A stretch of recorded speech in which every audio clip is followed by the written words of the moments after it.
Alright, in this section and what we're going on with the next couple of sections are using different ratios of sides in right triangles.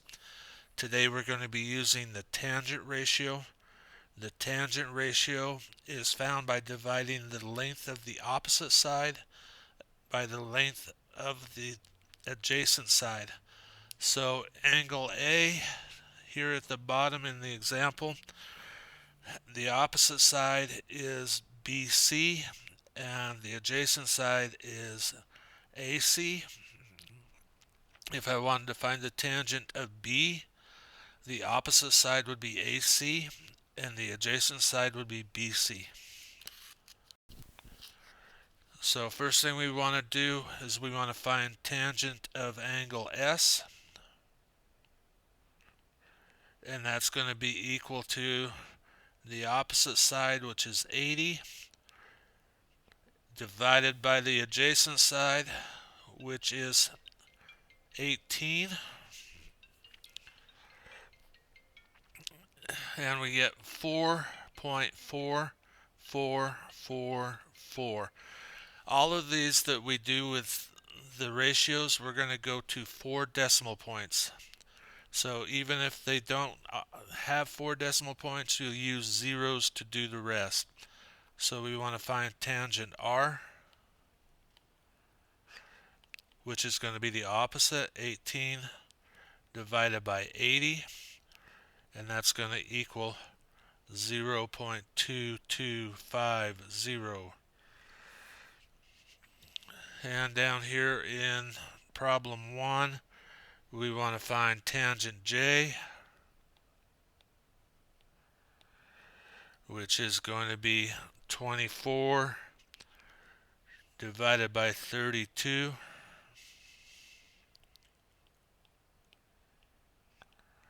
And that's going to be equal to 0.7500.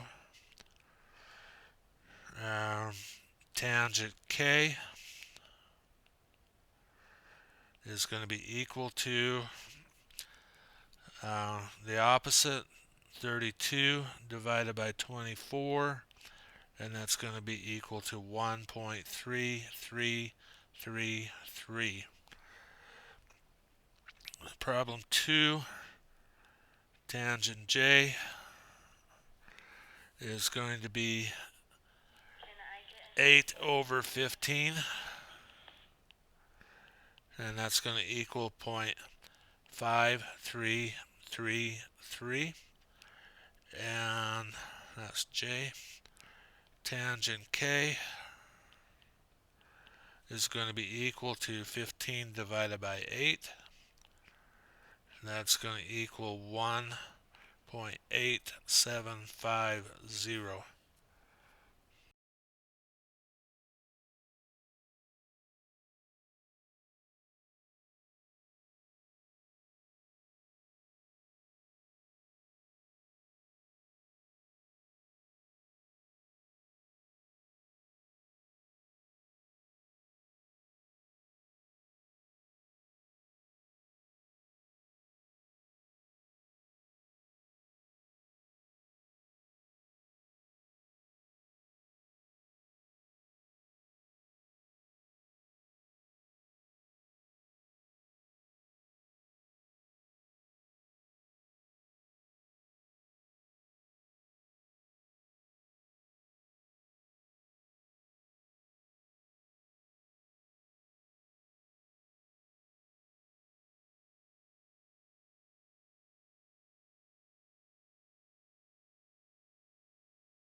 Example 3 wants us to find the tangent of a 60-degree angle.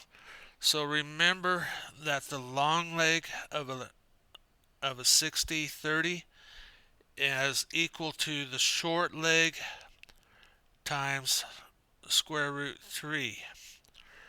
Let's assume that the short leg is 1, so we're going to have tangent 60 degrees is equal to square root 3 divided by 1. Well, tangent 60 degrees is actually equal to square root 3. And if you calculate either of those in the calculator, you're going to come out to 1.7321.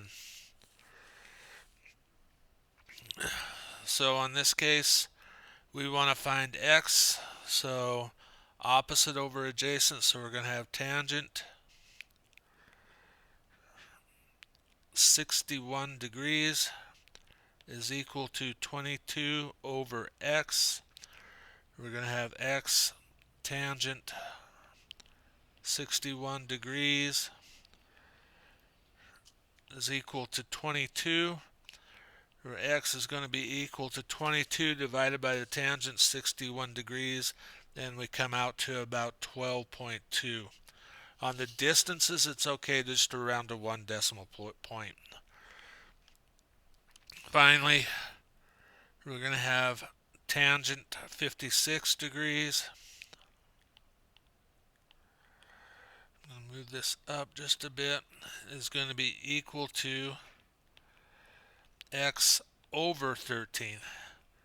In this case, our x value is going to be equal to 13 times tangent 56 degrees, and our x value is going to be about 19.3.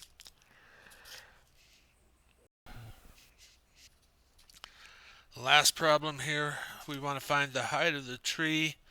We know that we have a right angle. We know that we have a 59 degree angle. And by the way, they do this to measure the volume of wood in a tree.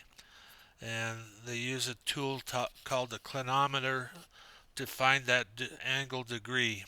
So here we're going to have tangent 59 degrees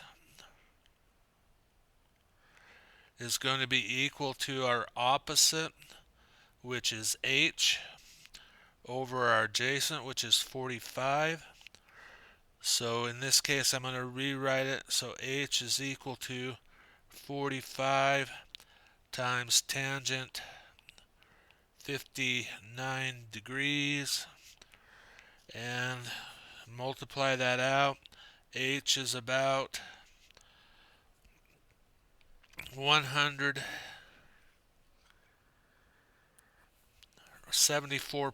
I got off on my notes, excuse me there.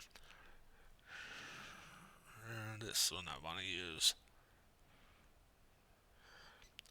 So H is about 74.9. One more problem. Again, we're looking for the height of the light pole, and that was in feet. The last one I should have put the units. We're going to have tangent 70 degrees is equal to our opposite, which is h, over our adjacent, which is 40. We're going to have 40 times tangent 70 degrees is equal to h. H is going to be equal to 109.9 inches. Always remember, if you have problems that you have units, to include your units. I'm not going to really be critical on whether you use equal signs or abouts, but try to, if you know you're rounding, try to make the about the squiggly equal.